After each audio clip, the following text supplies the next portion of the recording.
Eden ತೋಟದಲ್ಲಿ ಆದಾಮನು ಪಾಪ ಮಾಡಿದಾಗ ಪರಿಶುದ್ಧನಾದ ದೇವರು ಅವನನ್ನು ಆಗಲೇ ರಕ್ಷಿಸಲಿಲ್ಲ. ಯಾಕೆಂದರೆ ದೇವರು ಮಾನವನಿಗೆ ದಂಡನೆ ವಿಧಿಸಬೇಕಿತ್ತು.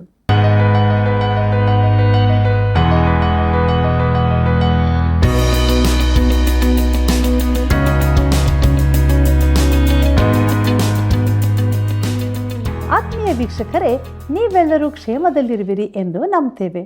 ದಿನಾಲೂ ದೇವರ ವಾಕ್ಯಗಳು ನಿಮ್ಮನ್ನು ಬಲಪಡಿಸ್ತಿದೆ ಎಂಬುದಾಗಿ ನಾವು ನಂಬ್ತಾ ಇದ್ದೇವೆ. ಶಿಲುಬೆಯ ವಿಷಯವಾದ ಮಾತು ನಾಶನ ಮಾರ್ಗದಲ್ಲಿರುವ ಹುಚ್ಚು ಮಾತಾಗಿದೆ. ರಕ್ಷಣೆಯ ಮಾರ್ಗದಲ್ಲಿ ಇರುವವರಿಗೆ ಅದು ದೇವರ ಬಲವಾಗಿದೆ. ನಾವು ಯಾವ ಮಾರ್ಗದಲ್ಲಿದ್ದೇವೆ?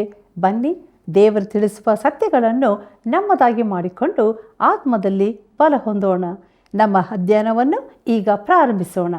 ಪ್ರಾರ್ಥನೆಯನ್ನು ಮಾಡೋಣ. ಸ್ತುತಿ ಸ್ತೋತ್ರಗಳ ಮಧ್ಯದಲ್ಲಿ ವಾಸ ಮಾಡುವ ನಮ್ಮ ಸ್ವರ್ಗೀಯ ತಂದೆಯಾದ ದೇವರೇ, ಎಷ್ಟೊಂದು ಒಳ್ಳೆಯ ಸಮಯವನ್ನು ನಮಗೆ ಅನುಗ್ರಹಿಸಿದ್ದಿ. ನಿನ್ನ ಸಜೀವವುಳ್ಳ ಆತ್ಮಕ್ಕೆ ಬೇಕಾದಂಥ ಮನ್ನವನ್ನು ಈ ದಿನ ಅನುಗ್ರಹಿಸಿಕೊಡಬೇಕೆಂದು ಪ್ರಾರ್ಥಿಸ್ತೇವೆ. ಈ ಕಾರ್ಯಕ್ರಮವನ್ನು ವೀಕ್ಷಿಸುವ ಪ್ರತಿಯೊಬ್ಬ ಪ್ರಿಯ ಬಾಂಧವರನ್ನು ಆಶೀರ್ವದಿಸಿ, ದೈಹಿಕವಾಗಿಯೂ ಮಾನಸಿಕವಾಗಿಯೂ ಆತ್ಮಿಕವಾಗಿಯೂ ಸರ್ವ ಕ್ಷೇತ್ರಗಳಲ್ಲಿ ಅವರನ್ನು ಆಶೀರ್ವದಿಸಿ ನಡೆಸಬೇಕೆಂದು ಯೇಸುವಿನ ಮುದ್ದಾದ ನಾಮದಲ್ಲಿ ಬೇಡಿದ್ದೇವೆ ತಂದೆಯೇ, ಆಮೇನ್. ಕರ್ತನಲ್ಲಿ ಪ್ರೀತಿಯುಳ್ಳ ಸಹೋದರ ಸಹೋದರಿಯರೇ, ನೀವು ಶೋಧನೆಗೆ ಒಳಗಾಗದಂತೆ ಎಚ್ಚರವಾಗಿದ್ದು ಪ್ರಾರ್ಥಿಸಿರಿ ಎಂಬುದಾಗಿ ಹೇಳಿದಂಥ ನಮ್ಮ ರಕ್ಷಕನಾದ ಯೇಸು ಕ್ರಿಸ್ತನ ಅತಿ ಪರಿಶುದ್ಧವುಳ್ಳ ನಾಮದಲ್ಲಿ ನಿಮ್ಮೆಲ್ಲರಿಗೂ ನನ್ನ ಹೃದಯಪೂರ್ವಕವಾದ ಪ್ರೀತಿಯ ವಂದನೆಗಳು. ಕರ್ತನಲ್ಲಿ ಪ್ರಿಯರೇ, ಕೊರಿಂಥದವರಿಗೆ ಬರೆದಂಥ 2ನೇ ಪತ್ರಿಕೆಯ ಅಧ್ಯಯನದಲ್ಲಿ ನಾವು ಮುಂದೆ ಸಾಗುತ್ತಾ ಇದ್ದೇವೆ. ದೇವರಾತ್ಮನು ನಮ್ಮ ಜೊತೆ ಇದ್ದುಕೊಂಡು ದೇವರ ವಾಕ್ಯದ ಮೂಲಕವಾಗಿ ಅನೇಕ ಸತ್ಯಗಳು ನಮಗೆ ತಿಳಿಯಪಡಿಸಿದ್ದಾನೆ. ಅದೆಲ್ಲವನ್ನು ನಮ್ಮದಾಗಿ ಮಾಡಿಕೊಂಡು ನಮ್ಮ ಅಧ್ಯಯನದಲ್ಲಿ ಮುಂದೆ ಸಾಗುವಾಗ ಕೊರಿಂಥದವರಿಗೆ ಬರೆದಂಥ 2ನೇ ಪತ್ರಿಕೆ 5ನೇ ಅಧ್ಯಾಯ 16ನೇ ವಚನವನ್ನು ಗಮನಿಸಿರಿ.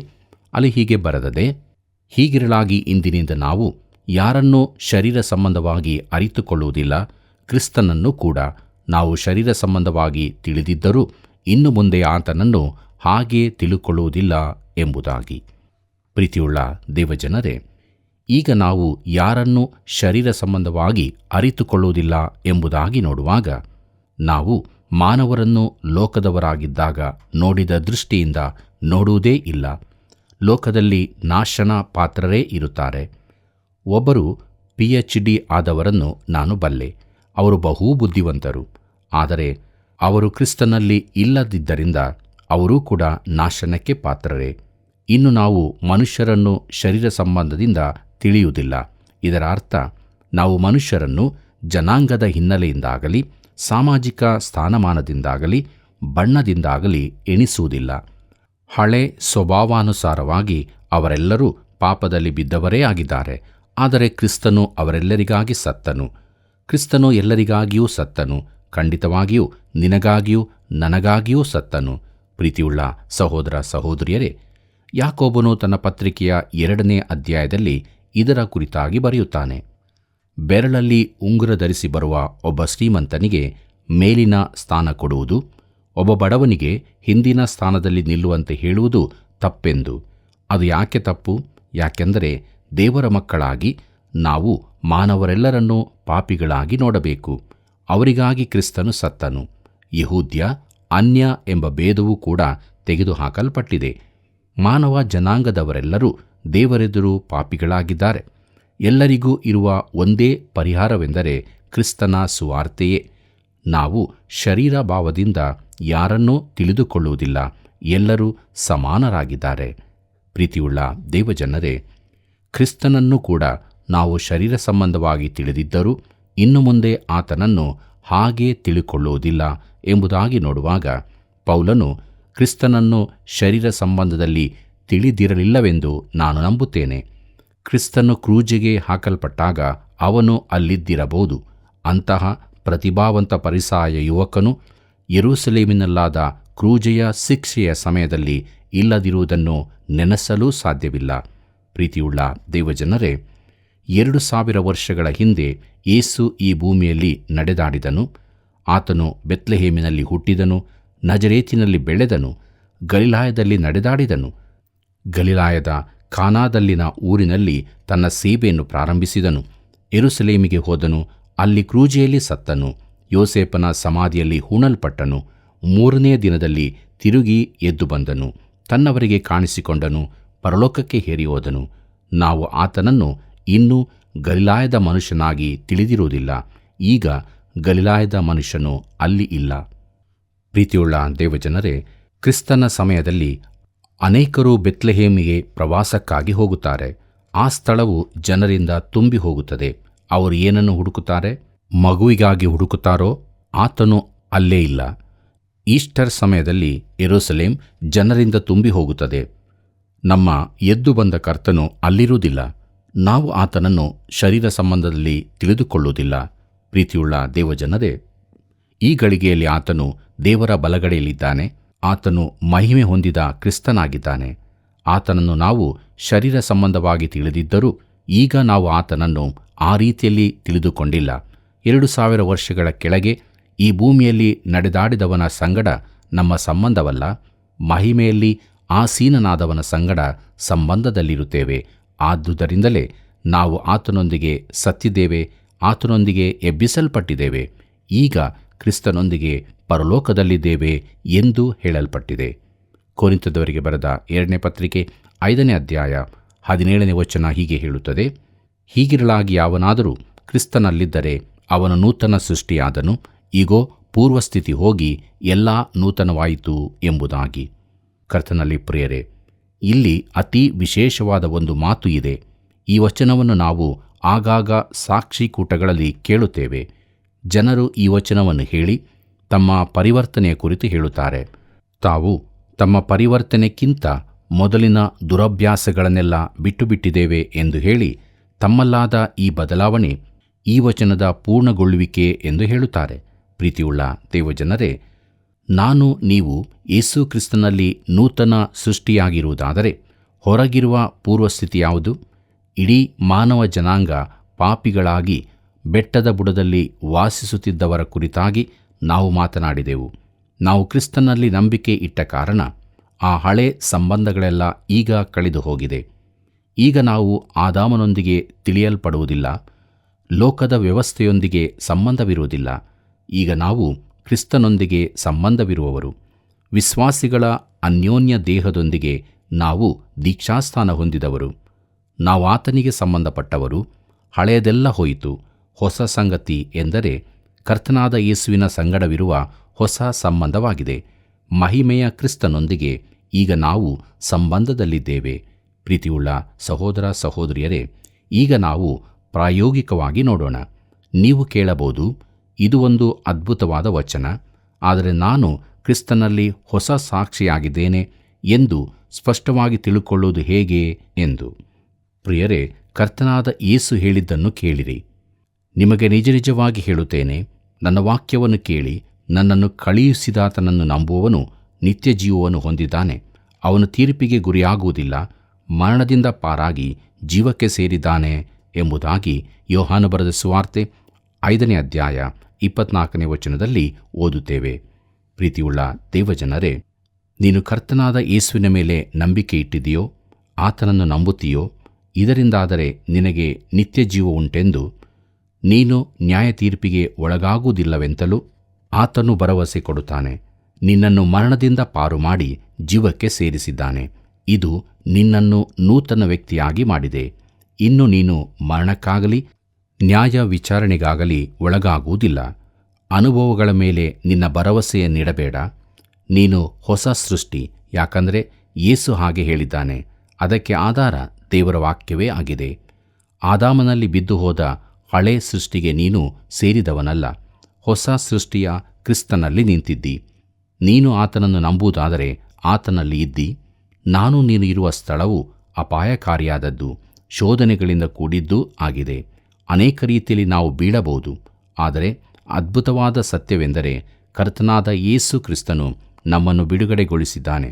ನಾವು ಆತನಲ್ಲೇ ಹೊಸ ಸೃಷ್ಟಿಯಾಗಿದ್ದೇವೆ. ಪೌಲನು ಇದರ ಕುರಿತಾಗಿ ಮಾತನಾಡಲಿದ್ದಾನೆ. ಏನೆಂಬುದನ್ನು ನಾವು ನೋಡೋಣ. ಕೊರಿಂಥದವರಿಗೆ ಬರೆದ 2ನೇ ಪತ್ರಿಕೆ 5ನೇ ಅಧ್ಯಾಯ 18ನೇ ವಚನವನ್ನು ಗಮನಿಸಿರಿ. ಅಲ್ಲಿ ಹೀಗೆ ಬರೆದದೆ: ಇದೆಲ್ಲ ದೇವರಿಂದಲೇ ಉಂಟಾದದ್ದು. ಆತನು ಕ್ರಿಸ್ತನ ಮೂಲಕ ನಮ್ಮನ್ನು ತನಗೆ ಸಮಾಧಾನ ಪಡಿಸಿಕೊಂಡು ಸಮಾಧಾನ ವಿಷಯವಾದ ಸೇವೆಯನ್ನು ನಮಗೆ ಅನುಗ್ರಹಿಸಿದ್ದಾನೆ ಎಂಬುದಾಗಿ. ಪ್ರೀತಿಯುಳ್ಳ ಸಹೋದರ ಸಹೋದರಿಯರೇ, ಸಮಾಧಾನದ ಸೇವೆಯು ನಿಜವಾಗಿಯೂ ಎಲ್ಲ ಕಡೆಯ ಪಾಪಿಗಳು ತಮ್ಮ ಪಾಪಗಳೊಂದಿಗೆ ದೇವರ ಕಡೆಗೆ ಬಂದು ತಮ್ಮೆಲ್ಲರ ಭಾರ, ಸಮಸ್ಯೆ, ಕಷ್ಟಗಳನ್ನು ತಂದು ದೇವರೊಂದಿಗೆ ಸಮಾಧಾನವಾಗಿರೆಂದು ದೇವರು ಕೊಡುವ ಕರೆಯಾಗಿದೆ. ತಿರುಗಿ ಸಂಧಾನವಾಗುವ ಕುರಿತಾಗಿ ಸ್ವಲ್ಪ ವಿವರವಾಗಿ ನೋಡೋಣ. ಈ ವಚನದಲ್ಲಿ 2 ಬಾರಿ, ಮುಂದಿನ ವಚನದಲ್ಲಿ 2 ಬಾರಿ ಈ ಶಬ್ದ ಉಪಯೋಗಿಸಲ್ಪಟ್ಟಿದೆ. 21ನೇ ವಚನದಲ್ಲಿ ಆ ಶಬ್ದವಿಲ್ಲ, ಆದರೆ ಅಲ್ಲಿ ಕ್ರೋಢೀಕರಿಸಿ ಹೇಳಲಾಗಿದೆ. ಈ ಪ್ರಸ್ತಾಪ ಬಹು ಪ್ರಾಮುಖ್ಯವಾದದ್ದು ಮತ್ತು ಈ ಭಾಗವು ಅತೀ ಮುಖ್ಯವಾದದ್ದು. ಪ್ರೀತಿಯುಳ್ಳ ದೇವಜನರೇ, ಪುನರ್ಸಂಧಾನವೆಂದರೆ ರಕ್ಷಣೆಯಲ್ಲ ಎಂದು ತಿಳಿದುಕೊಳ್ಳಬೇಕು. ಅದು ರಕ್ಷಣೆಗಿಂತ ಒಂದು ಹೆಜ್ಜೆ ಮುಂದೆ ಹೋಗುತ್ತದೆ. ಅದು ನಮ್ಮ ಪಾಪಗಳು ಕ್ಷಮಿಸಲ್ಪಡುವುದಕ್ಕಿಂತಲೂ ದೈವಿಕ ನ್ಯಾಯ ಸಮ್ಮತವಾಗುವುದಕ್ಕಿಂತಲೂ ಹೆಚ್ಚಿನದು. ಅದರಲ್ಲಿ ಒಂದು ಬದಲಾದ ಸಂಬಂಧವೂ ಒಳಗೊಂಡಿದೆ, ಸಂಪೂರ್ಣವಾಗಿ ಬದಲಾದದ್ದು.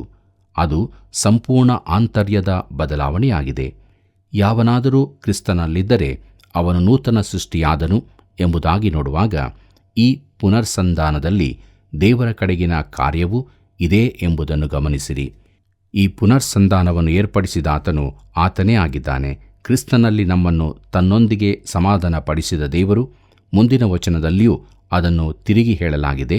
ಕೊರಿಂಥದವರಿಗೆ ಬರೆದಂಥ 2ನೇ ಪತ್ರಿಕೆ 5ನೇ ಅಧ್ಯಾಯ 19ನೇ ವಚನ ಹೀಗೆ ಹೇಳುತ್ತದೆ: ಆ ಸಮಾಧಾನ ವಾಕ್ಯವೇನೆಂದರೆ, ದೇವರು ಮನುಷ್ಯರ ಅಪರಾಧಗಳನ್ನು ಅವರ ಲೆಕ್ಕಕ್ಕೆ ಹಾಕದೆ ಲೋಕವನ್ನು ಕ್ರಿಸ್ತನಲ್ಲಿ ತನಗೆ ಸಮಾಧಾನ ಪಡಿಸಿಕೊಳ್ಳುತ್ತಿದ್ದಾನೆಂಬುದೇ. ಅದನ್ನು ಸಾರುವ ಸೇವೆಗೆ ನಮ್ಮನ್ನು ನೇಮಿಸಿದ್ದಾನೆ ಎಂಬುದಾಗಿ. ಪ್ರೀತಿಯುಳ್ಳ ದೇವಜನರೇ, ಪುನರ್ಸಂಧಾನವೆಂದರೆ ಸಂಪೂರ್ಣವಾಗಿ ಬದಲಾಯಿಸುವ ಸೇವೆ. ಆದರೆ ಸಂಪೂರ್ಣವಾಗಿ ಬದಲಾಯಿಸುವುದು ಯಾರು? ದೇವರು ಎಂದೂ ಬದಲಾಗುವವನಲ್ಲ. ಆತನು ನಿನ್ನೆ ಇದ್ದ ಹಾಗೆ ಇವತ್ತು ನಿರಂತರವೂ ಹಾಗೆಯೇ ಇರುವನು. ಲೋಕವನ್ನು ಕ್ರಿಸ್ತನಲ್ಲಿ ತನಗೆ ಸಮಾಧಾನ ಪಡಿಸಿಕೊಳ್ಳುತ್ತಿದ್ದೇನೆ ಎಂಬುದೇ. ಪ್ರಿಯರೇ, ಲೋಕವು ಪುನರ್ಸಂಧಾನಗೊಂಡದ್ದು, ದೇವರು ಲೋಕವನ್ನು ಸಮಾಧಾನ ಪಡಿಸಿಕೊಂಡನು. ಕರ್ತನಲ್ಲಿ ಪ್ರೀತಿಯುಳ್ಳ ದೇವಜನರೇ, ಲೋಕದ ಕಡೆಗೆ ನೋಡುವಾಗ ಅದು ತನ್ನದೇ ಪಾಪದ ಮಾರ್ಗದಲ್ಲಿ ಸಾಗುತ್ತಾ ಇದೆ. ಪ್ರತಿಯೊಬ್ಬನೂ ತನ್ನ ತನ್ನ ದಾರಿಯನ್ನು ಹಿಡಿಯುತ್ತಿದ್ದನು. ಯೆಶಾಯನ ಪ್ರವಾದನೆ ಗ್ರಂಥ 53ನೇ ಅಧ್ಯಾಯ 6ನೇ ವಚನದಲ್ಲಿ ನೋಡುತ್ತೇವೆ. ಆದರೆ ಕ್ರಿಸ್ತನಲ್ಲಿ ಲೋಕವು ದೇವರೊಂದಿಗೆ ಸಮಾಧಾನವಾಯಿತು. ಕ್ರಿಸ್ತನ ಮರಣದ ಮುಖಾಂತರ ಈ ಅದ್ಭುತವಾದ ಪುನರ್ಸಂಧಾನದ ಕಾರ್ಯವನ್ನು ಕ್ರಿಸ್ತನು ಮಾಡಿದ್ದಾನೆ. ಈ ಕುರಿತು ಸತ್ಯವೇದದ ಇನ್ನೊಂದು ಭಾಗವನ್ನು ನೋಡೋಣ. ಕೊಲೊಸ್ಸೆಯವರಿಗೆ ಬರೆದ ಪತ್ರಿಕೆ 1ನೇ ಅಧ್ಯಾಯ 20ನೇ ವಚನದಿಂದ 22ನೇ ವಚನದವರೆಗೆ ಹೀಗೆ ಬರೆದದೆ: ಆತನು ಶಿಲುಬೆ ಮೇಲೆ ಸುರಿಸಿದ ರಕ್ತದಿಂದ ತಾನು ಸಮಾಧಾನವನ್ನು ಉಂಟುಮಾಡಿ ಭೂಲೋಕಗಳಲ್ಲಿರುವ ಸಮಸ್ತವನ್ನು ಆತನ ಮೂಲಕ ತನಗೆ ಸಂಧಾನಪಡಿಸಿಕೊಳ್ಳಬೇಕೆಂತಲೂ ನಿಷ್ಕರ್ಷೆ ಮಾಡಿದನು. ಇದಲ್ಲದೆ ನೀವು ಹಿಂದಿನ ಕಾಲದಲ್ಲಿ ಅನ್ಯರು, ದುಷ್ಕೃತ್ಯಗಳನ್ನು ಮಾಡುವವರಾಗಿ ದ್ವೇಷ ಮನಸ್ಸುಳ್ಳವರೂ ಆಗಿದ್ದರೂ ಆತನು ನಿಮ್ಮನ್ನು ಸಹ ತನ್ನ ಕುಮಾರನ ಸ್ಥೂಲ ದೇಹದಿಂದ ಉಂಟಾದ ಮರಣದ ಮೂಲಕ ಈಗ ಸಂಧಾನಪಡಿಸಿಕೊಂಡಿದ್ದಾನೆ ಮತ್ತು ನಿಮ್ಮನ್ನು ಪರಿಶುದ್ಧರನ್ನಾಗಿಯೂ ನಿರ್ದೋಷಿಗಳನ್ನಾಗಿಯೂ ನಿರಾಪರಾಧಿಗಳನ್ನಾಗಿಯೂ ತನ್ನ ಸನ್ನಿಧಿಯಲ್ಲಿ ನಿಲ್ಲಿಸಬೇಕೆಂದಿದ್ದಾನೆ ಎಂಬುದಾಗಿ. ಪ್ರೀತಿಯುಳ್ಳ ದೇವಜನರೇ, ಇದನ್ನು ಫಿಲಿಪ್ಪಿಯರಿಗೆ ಬರೆದ ಪತ್ರಿಕೆ 2ನೇ ಅಧ್ಯಾಯ 10ನೇ ವಚನದೊಂದಿಗೆ ಹೋಲಿಸಿ ನೋಡಿರಿ. ಅಲ್ಲಿ ಹೇಳುತ್ತದೆ: ಆದದರಿಂದ ಸ್ವರ್ಗ, ಮರ್ತ್ಯ, ಪಾತಾಳಗಳಲ್ಲಿರುವವರೆಲ್ಲರೂ ಯೇಸುವಿನ ಹೆಸರಿನಲ್ಲಿ ಅಡ್ಡಬಿದ್ದು ಎಂಬುದಾಗಿ. ಪಾತಾಳಗಳಲ್ಲಿರುವವರು ಅಂದರೆ ನರಕ ಪಾತ್ರರು. ಪಾತಾಳವೆಂದರೆ ನರಕವಾಗಿದೆ. ಪ್ರೀತಿಯುಳ್ಳ ದೇವಜನರೇ, ಕೊಲೊಸ್ಸೆಯವರಿಗೆ ಬರೆದ ಪತ್ರಿಕೆಯ ಭಾಗದಲ್ಲಿ ಪರಲೋಕ ಭೂಲೋಕಗಳನ್ನು ಕುರಿತು ಮಾತ್ರ ಹೇಳಲಾಗಿದೆ. ನರಕವು ದೇವರೊಂದಿಗೆ ಸಮಾಧಾನವಾಗಲಿಲ್ಲ. ನರಕದಲ್ಲಿರುವವರೆಲ್ಲರೂ ಆತನಿಗೆ ನಮಸ್ಕರಿಸಿದರು. ಪರಲೋಕ ಭೂಲೋಕಗಳಲ್ಲಿರುವವರು ಮಾತ್ರ ಸಂಧಾನಗೊಂಡರು. ಅವರು ಯಾವ ರೀತಿ ಸಮಾಧಾನಗೊಂಡರು? ಕೊಲೊಸ್ಸೆಯವರಿಗೆ ಬರೆದ ಪತ್ರಿಕೆ 1ನೇ ಅಧ್ಯಾಯ 21ನೇ ವಚನದಿಂದ 22ನೇ ವಚನದವರೆಗೆ ಗಮನಿಸಿರಿ.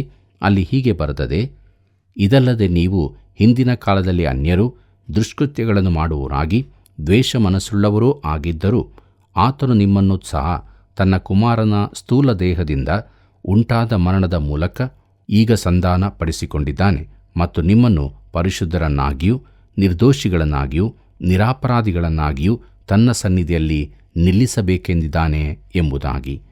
ಕರ್ತನಲ್ಲಿ ಪ್ರಿಯರೇ, ಕ್ರಿಸ್ತನ ಮರಣವು ಲೋಕವನ್ನು ದೇವರೊಂದಿಗೆ ಸಮಾಧಾನಪಡಿಸಿತು. ದೇವರಿಗೆ ಮಹಿಮೆಯಾಗಲಿ. ಪ್ರೀತಿಯುಳ್ಳ ದೇವಜನರೇ, ದೇವರು ಸಂಧಾನವಾಗಲಿಲ್ಲವೆಂಬುದನ್ನು ಗಮನಿಸಿರಿ. ಆತನು ಬದಲಾಗಲಿಲ್ಲ, ಆದರೆ ಲೋಕವನ್ನು ಬೇರೆ ಸ್ಥಿತಿಗೆ ತರಲಾಯಿತು. ಯಾಕಂದರೆ ಯೇಸು ಕ್ರಿಸ್ತನು ಸತ್ತನು. ಏದೇನ್ ತೋಟದಲ್ಲಿ ಆದಾಮನು ಪಾಪ ಮಾಡಿದಾಗ ಪರಿಶುದ್ಧನಾದ ದೇವರು ಕೈಚಾಚಿ ಅವನನ್ನು ರಕ್ಷಿಸಲಾಗಲಿಲ್ಲ.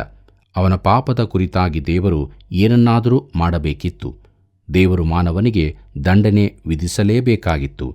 ಪಾಪ ಮಾಡುವವನೇ ಸಾಯುವನು ಎಂಬುದಾಗಿ ಯೆಜ್ಕೇಲನ ಪ್ರವಾದನೆ ಗ್ರಂಥ 18ನೇ ಅಧ್ಯಾಯ 20ನೇ ವಚನದಲ್ಲಿ ಓದುತ್ತೇವೆ. ಪ್ರಿಯರೇ, ಆ ದಿನದಲ್ಲಿ ಆದಾಮನು ಆತ್ಮೀಕವಾಗಿ ಸತ್ತನು. 900 ವರ್ಷಗಳ ಬಳಿಕ ಭೌತಿಕವಾಗಿಯೂ ಸತ್ತನು. ಅವನು ಆತ್ಮೀಕವಾಗಿ ಸತ್ತಾಗ ಅವನು ದೇವರಿಂದ ಪ್ರತ್ಯೇಕಿಸಲ್ಪಟ್ಟು ದೂರವಾದನು. ಅವನಿಗೆ ದೇವರ ಕಡೆಗೆ ಯಾವ ಸಂಬಂಧವೂ ಉಳಿಯಲಿಲ್ಲ. ಇದು ಲೋಕದ ಪರಿಸ್ಥಿತಿಯಾಗಿದೆ. ದೇವರು ಇದಕ್ಕೆ ದಂಡನೆ ವಿಧಿಸಲೇಬೇಕಾಗಿದೆ.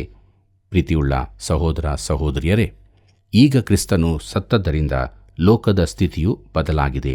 ಈಗ ದೇವರು ನಾಶನ ಪಾತ್ರವಾದ ಲೋಕದ ಕಡೆಗೆ ತನ್ನ ಕೈ ಚಾಚಿದ್ದಾನೆ. ಈ ನಾಶವಾದ ಲೋಕಕ್ಕೆ ಅದನ್ನು ಹೇಳುತ್ತಿದ್ದಾನೆ, ನೀನು ನನ್ನ ಬಳಿಗೆ ಬರಬಹುದು ಎಂದು. ಪ್ರಿಯರೇ, ಈ ಲೋಕದಲ್ಲಿರುವ ಅತೀ ದೊಡ್ಡ ಪಾಪಿಯು ಆತನ ಬಳಿಗೆ ಬರಬಹುದು. ನೀನು ಯಾರು ಎಂಬುದು ಮುಖ್ಯವಾಗದು, ನೀನು ಆತನ ಬಳಿಗೆ ಬರಬಹುದು. ಕ್ರಿಸ್ತನು ಸತ್ತದರಿಂದ ಪರಿಶುದ್ಧ ದೇವರು ನಮ್ಮನ್ನು ದಂಡನೆಯೊಂದಿಗೆ ಎದುರುಗೊಳ್ಳುವುದಿಲ್ಲ. ಆದರೆ ಈಗ ತನ್ನ ಬಳಿಗೆ ಬರುವವರೆಲ್ಲರನ್ನೂ ರಕ್ಷಿಸಲು ಮುಂದಾಗುತ್ತಾನೆ. ಎಲ್ಲ ದಂಡನೆಯನ್ನು ಯೇಸು ಕ್ರಿಸ್ತನು ತನ್ನ ಮೇಲೆ ವಹಿಸಿಕೊಂಡಿದ್ದರಿಂದ ಈಗ ಲೋಕವು ದೇವರ ಸಂಗಡ ಸಂಧಾನವಾಗಿದೆ. ದೇವರ ಸಂಬಂಧ ಹೊಂದಲು ಈಗ ನೀನೇನು ಮಾಡಬೇಕಾಗಿಲ್ಲ. ದೇವರು ತನ್ನ ಶಿಕ್ಷಾ ದಂಡದೊಂದಿಗೆ ನಿನ್ನನ್ನು ಹೊಡೆಯಲು ಕಾಯುತ್ತಿಲ್ಲ. ದೇವರು ನಿನ್ನೊಂದಿಗೆ ಸಿಟ್ಟುಗೊಂಡಿಲ್ಲ. ದೇವರು ನಿನ್ನನ್ನು ದ್ವೇಷಿಸುತ್ತಿಲ್ಲ. ದೇವರು ನಿನ್ನನ್ನು ಪ್ರೀತಿಸುತ್ತಾನೆ. ದೇವರು ತನ್ನ ಕಡೆಗಿನ ಮಾನವನ ಪಾಪಗಳನ್ನು ಅವನ ಲೆಕ್ಕಕ್ಕೆ ಹಾಕಲು ಯೇಸು ಕ್ರಿಸ್ತನು ಬರಲಿಲ್ಲ, ಆದರೆ ಮಾನವನ ಪಾಪದ ಸಾಲವನ್ನು ತೀರಿಸಲಿಕ್ಕಾಗಿ ಬಂದನು. ಪ್ರೀತಿಯುಳ್ಳ ದೇವಜನರೇ, ಪಾಪದಲ್ಲಿ ಸಿಕ್ಕಿಬಿದ್ದ ವ್ಯಭಿಚಾರಿಣಿ ಸ್ತ್ರೀ ಇದಕ್ಕೊಂದು ಉದಾಹರಣೆಯಾಗಿದ್ದಾಳೆ. ಯೋಹಾನ ಬರೆದ ಸುವಾರ್ತೆ 8ನೇ ಅಧ್ಯಾಯ 10 ಮತ್ತು 11ನೇ ವಚನಗಳನ್ನು ಗಮನಿಸಿರಿ. ಪ್ರಿಯರೇ, ಕಪಟಿಗಳಾದ ಧಾರ್ಮಿಕ ನಾಯಕರಿಗೆ ಯೇಸು ಹೇಳಿದನು, ನಿಮ್ಮಲ್ಲಿ ಪಾಪವಿಲ್ಲದವನು ಆಕೆಯ ಮೇಲೆ ಮೊದಲು ಕಲ್ಲನ್ನೆಸೆಯಲಿ ಎಂದು. ಬಳಿಕ ಯೇಸು ಮರಳಿನ ಮೇಲೆ ಏನನ್ನೋ ಬರೆದನು. ಯೆರೆಮೀಯನ ಪ್ರವಾದನೆ ಗ್ರಂಥ 17ನೇ ಅಧ್ಯಾಯ 13ನೇ ವಚನದಲ್ಲಿ ಹೀಗೆ ಹೇಳುತ್ತದೆ, ನಿನ್ನನ್ನು ಬಿಟ್ಟು ಹೋಗುವವರು ಆಶಾಭಂಗ ಪಡುವರು. ಯೆಹೋವನಾದ ನಿನ್ನನ್ನು ತೊರೆದವರು ಜೀವಜಲದ ಬುಗ್ಗೆಯನ್ನು ತೊರೆದವರಾಗಿದ್ದಾರೆ. ಅವರ ಹೆಸರು ಧೂಳಿನಲ್ಲಿ ಬರೆಯಲ್ಪಡುವುದು ಎಂಬುದಾಗಿ. ಪ್ರೀತಿಯುಳ್ಳ ಸಹೋದರ ಸಹೋದರಿಯರೇ, ಅವರೆಲ್ಲರೂ ಅಲ್ಲಿಂದ ಹೋದರೆಂದು ಬರೆದದೆ. ಹಿರಿಯರು ಮೊದಲುಗೊಂಡು ಕಿರಿಯರವರೆಗೂ. ಹಿರಿಯರು ಹೆಚ್ಚು ಕಾಲ ಬಾಳಿದವರಾದ್ದರಿಂದ ಅವರಿಗೆ ಹೆಚ್ಚು ತಿಳುವಳಿಕೆ ಇತ್ತು. ಒಂದು ವೇಳೆ ಒಬ್ಬ ಹಿರಿಯ ಫರಿಸಾಯನಿಗೆ ಕೊರಿಂಥದ ಒಬ್ಬಾಕೆಯೊಂದಿಗೆ ಸಂಬಂಧವಿರಬಹುದು. ಅದು ಯಾರಿಗೂ ತಿಳಿದಿಲ್ಲವೆಂದು ಅವನು ನೆನೆಸಿದನು. ಆದರೆ ಕರ್ತನಾದ ಯೇಸುವಿಗೆ ಎಲ್ಲವೂ ತಿಳಿದಿತ್ತು. ಒಂದು ವೇಳೆ ಯೇಸು ಆ ಕೊರಿಂಥದಾಕೆಯ ಹೆಸರನ್ನು ಬರೆದಿರಬಹುದು. ಆ ಹಿರಿಯ ಫರಿಸಾಯನು ಅದನ್ನು ನೋಡಿ, ನನಗೆ ಬೇರೊಂದು ಮುಖ್ಯ ಕೆಲಸವಿದೆ ಎಂದು ಹೇಳಿ ಅವಸರವಾಗಿ ಅಲ್ಲಿಂದ ಹೋದನು. ಸ್ವಲ್ಪದರಲ್ಲೇ ಎಲ್ಲರೂ ಹೋದರು. ಯೇಸು ಕ್ರಿಸ್ತನು ಮಾತ್ರ ಅಲ್ಲಿ ಉಳಿದಿದ್ದನು. ಆಕೆಯನ್ನು ಕೇಳಿದನು, ಅಮ್ಮ, ನಿನ್ನ ಮೇಲೆ ತಪ್ಪು ಹೊರಿಸುವವರು ಎಲ್ಲಿದ್ದಾರೆ? ನಿನಗೆ ಯಾರೂ ಶಿಕ್ಷೆಯನ್ನು ವಿಧಿಸಲಿಲ್ಲವೋ ಅಂದನು. ಯಾರೂ ವಿಧಿಸಲಿಲ್ಲ ಸ್ವಾಮಿ ಅಂದಳು. ಯೇಸು ಆಕೆಗೆ, ನಾನೂ ನಿನಗೆ ಶಿಕ್ಷೆ ವಿಧಿಸುವುದಿಲ್ಲ, ಹೋಗು, ಇನ್ನು ಮೇಲೆ ಪಾಪ ಮಾಡಬೇಡ ಎಂದು ಹೇಳಿದನು. ಯೋಹಾನ ಬರೆದ ಸುವಾರ್ತೆ 8ನೇ ಅಧ್ಯಾಯ 10 ಮತ್ತು 11ನೇ ವಚನದಲ್ಲಿ ಇದನ್ನು ನಾವು ಓದುತ್ತೇವೆ. ಪ್ರೀತಿಯುಳ್ಳ ದೇವಜನರೇ, ಲೋಕವನ್ನು ಕ್ರಿಸ್ತನಲ್ಲಿ ತನಗೆ ಸಮಾಧಾನ ಪಡಿಸಿಕೊಳ್ಳುತ್ತಿದ್ದೇನೆಂಬುದೇ ಈ ವಾಕ್ಯವನ್ನು ನೋಡುವಾಗ ಮನುಷ್ಯರ ಪಾಪಗಳನ್ನು ಅವರ ಲೆಕ್ಕಕ್ಕೆ ಆತನು ಹಾಕಲಿಲ್ಲ. ಆಕೆಯ ಪಾಪವನ್ನು ದೇವರು ಅಲಕ್ಷ್ಯ ಮಾಡಲಿಲ್ಲ. ಆದರೆ ಆಕೆಯ ಎಲ್ಲ ಪಾಪಗಳಿಗಾಗಿಯೂ ಆತನು ಕ್ರೂಜೆಯ ಮೇಲೆ ಸಾಯುವುದಕ್ಕಿದ್ದನು. ಅದರ ದಂಡನೆ ಆತನ ಮೇಲೆ ಬೀಳಲಿಕ್ಕಿತ್ತು. ಆಕೆ ಆತನ ಮೇಲೆ ನಂಬಿಕೆ ಇಟ್ಟದರಿಂದ ಆತನು ಆಕೆಯನ್ನು ಶಿಕ್ಷಿಸದೆ ಕಳುಹಿಸಿದನು. ಪ್ರೀತಿಯುಳ್ಳ ಸಹೋದರ ಸಹೋದರಿಯರೇ, ದೇವರ ವಾಕ್ಯವು ನಮ್ಮ ಸಂಗಡ ಮಾತನಾಡಿದೆಯಲ್ಲವೇ? ನಾವು ನಮ್ಮ ಪಾಪದಲ್ಲಿ ಇನ್ನೂ ಜೀವಿಸುತ್ತಿರುವುದಾದರೆ ಜೀವಸ್ವರೂಪನಾದ ದೇವರ ದಂಡನೆಯ ತೀರ್ಪು ನಮ್ಮ ಮೇಲೆ ಬರುತ್ತದೆ.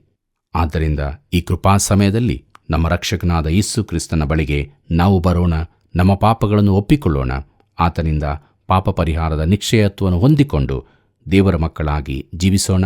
ಹೀಗಾಗುವಂತೆ ದೇವರು ತಾನು ನಮಗೆ ಸಹಾಯ ಮಾಡಿ ನಡೆಸಲಿ. ಕರ್ತನ ಕೃಪೆಯು ಸದಾ ನಿಮ್ಮ ಸಂಗಡ ಇರಲಿ.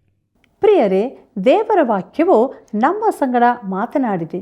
ಪಾಪದ ಸಂಬಳ ಮರಣ, ಆದರೆ ದೇವರ ಉಚಿತಾರ್ಥ ವರವು ಕ್ರಿಸ್ತನಲ್ಲಿ ದೊರಕುವ ನಿತ್ಯ ಜೀವ. ನಾವು ನಮ್ಮ ಪಾಪಗಳನ್ನು ಒಪ್ಪಿಕೊಂಡು ಅವುಗಳನ್ನು ಬಿಟ್ಟು ಬಿಡುವುದಾದರೆ ಕರುಣೆ ಹೊಂದಿಕೊಳ್ಳುತ್ತೇವೆ. ದೇವರ ಕೃಪೆ ಕರುಣೆಯನ್ನು ಅಲಕ್ಷ್ಯ ಮಾಡಬೇಡ್ರಿ.